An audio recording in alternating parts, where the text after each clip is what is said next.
Mereka mesti makin waspada, makin teliti, makin jaga nih langkah-langkah politik. Nah, mungkin juga mereka berkaca pada Golkar yang mudah diobrak-abrik, ditekan, diintervensi, sehingga ketua umumnya mundur tanpa ada perlawanan sama sekali, tanpa alasan. Gerindra nggak mau seperti Golkar.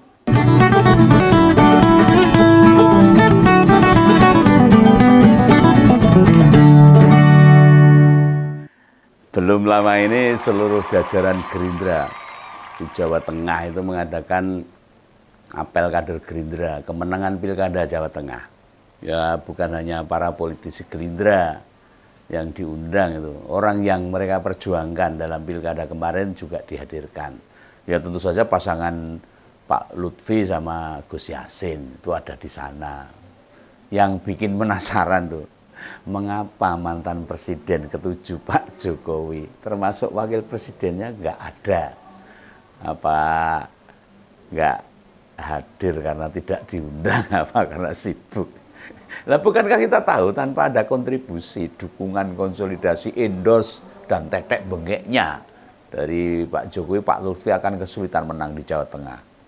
Nah, begitu pula gagasan pencalonan Pak Lutfi. Bukankah sudah dimulai waktu Jokowi masih presiden itu? Bila melihat dekatnya hubungan mereka antara Pak Prabowo sama sang mantan, itu wis koyok suhib. Dan pas ketemu terakhir itu presiden juga menjawab rumor, bila partainya terbuka seandainya presiden ketujuh mau masuk Gerindra.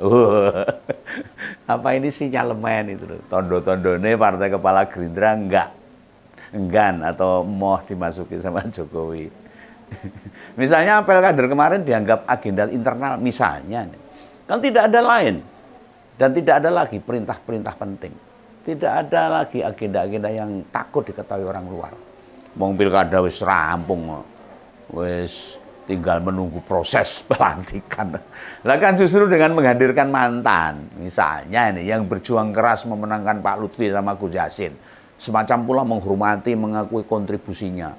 Apa kita tidak ingat tuh, Pak Jokowi itu keroyo-royo loh, kayak semangat berjuang 45 itu. Melu pawai, konvoi, naik mobil jeep keliling kota. Nah, pas kampanye Pilgub tuh membersamai Pak Lutfi di atas mobil, bagi-bagi kaos sama dilempar-lempar gitu. Ya di Banyumas, tepatnya di Purwokerto, Grobogan Klaten, Bluro Karanganyar. Gak ada loh kandidat yang seistimewa itu diperlakukan sama mantan presiden itu. Lah mendukung Kang Emil di Jakarta aja, kan hanya sekali datang ke sana itu. Itu pun yang nemeni ngobrol itu dengan pendukung Kang Emil itu. Di Solo malah blas, mau ngancani wedangan tok sarapan soto. Ya ngono kuwi di Solo maksudnya pas ngebantu Respati sama Astrid gitu. Nah istilah ini effort atau usaha memenangkannya enggak berpayah-payah, enggak kesel banget. Nah bagi kita yang hidup di Jawa Tengah kan ngerti banget, paham banget bagaimana atau usaha-usaha memenangkan Pak Lutfi yang sedemikian hebatnya Pak Jokowi itu, yang dilakukan bapaknya Gibran ini. Kita pula yang ngerti loh, segitu banyak yang sudah dikerahkan.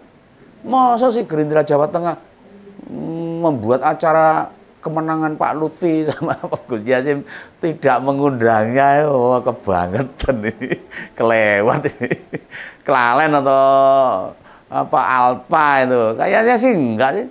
Sekelas Pak Sudaryono loh, sebagai ketua DPD Gerindra Jateng, Pak Menteri tidak akan melupakan yang sudah didedikasikan Pak Jokowi. Pastinya harusnya gitu. Wah, sengaja berarti. Nah, dalam perkiraan Begawan, bukan hanya mantan presiden yang diundang, termasuk pula wakil presiden harusnya. Jadi bukan hanya mantan presidennya saja, termasuk pula wakil presidennya yang sekarang ada yang daftar hadir harusnya. Loh, bisa jadi loh list atau daftar pihak yang mau didatangkan itu dikonsultasikan dulu ke DPP dan daftar nama itu mungkin dicoret. Iki rasa teko wae ya. Mungkin bisa itu. Ini juga mengurangi sorotan banyak pihak, bisa di tengah terombang-ambingnya bapak sama anak tanpa partai. Luntang-lantung ke sana ditolak, di sini dipecat, di sana nggak diakui. Seperti yang tak sampaikan di Ngompol 2 hari lalu. Keduanya lagi bete. PT ini butuh tumpangan. Usai dinyatakan tak di PDIP lagi, belum jelas nasibnya. Nah, mungkin DPP Gerindra menilai ini sebenarnya tidak masalah. Acara apel kader kemenangan dihadiri mantan presiden nggak masalah. Hanya perkaranya, nek ditekani, dikira beneran keduanya mau gabung ke Gerindra, kan repot. Ya mungkin orang politik kan wah jelimet lu mikirin. Istilahnya ini permainan politik. Nah, soal Jokowi sama Gibran hanya diambil sama ketua umumnya saja. Kan Pak Sukmi Dasko wis ngomong kok. Belum ada tempat untuk keduanya. Belum disiapkan posisi untuk keduanya. Mau ditaruh di mana masih bingung gitu. Masa menempatkan mantan presiden kok bingung. Oh ya menempatkan Begawan aja bingung. Lawang di PDIP biyen, keduanya hanya kader biasa kok. Kader biasa itu. Memang pernah mereka punya jabatan istimewa di PDIP. Enggak pernah. Ketua ranting misalnya, enggak pernah. Paling bawah itu. Ibarat tahu jadi ketua anak ranting, ya ora nate, enggak pernah. Ora tahu itu. Masa sama Gerindra dicarikan posisi istimewa, ya jomplang gitu loh. Ya kita tahu lah, beberapa jabatan di partai sering hanya disediakan buat simbol. Nah, gue patut-patut wae lah. Entah itu Dewan Penasehat, Dewan Pertimbangan, Penelitian dan Pengembangan, sampai ada Dewan Kehormatan. Kan itu posisi yang gue jago-jagoan aja, buat nempatin orang. Nah, secara internal atau dalam kepentingan kehidupan partai, mereka tidak berperan bagaimana mestinya. Beda sama bidang organisasi, bidang pengkaderan, bidang ideologi, dewan etik dan lainnya. Yang jelas banget fungsinya. Ada anak buahnya bisa ke bawah dan sebagainya. Mau konsolidasi bisa. Mau menempatkan orang. Masa tidak perlu ngitung jelimet. Kan hanya apologi alias nutupi wae itu. Mau alasan tok itu mungkin Pak Sukmi Dasko itu. Lah di Golkar Jokowi sama Gibran ya sama sekretaris bidang organisasi disebut jadi anggota kehormatan katanya. Lah kok beberapa hari Sekjen Golkar Sela, tahu Sela itu? Sela itu membantah itu loh. Membantah pengakuan itu. Katanya dia nggak mengeluarkan SK untuk anggota kehormatan itu. Padahal masuk anggota kehormatan tak perlu SK loh. Nggak perlu SK dan KTK, hanya pengakuan secara lisan aja. Apa lucu itu? Lisan aja dibantah kok. Oh nyata aslinya cuma dipingpong sana sini. Itu ada saudara disenengi. Gutulanan. Nah Gerindra mungkin yang menilai atau melihat hal ini sebagai sesuatu yang tak menguntungkan.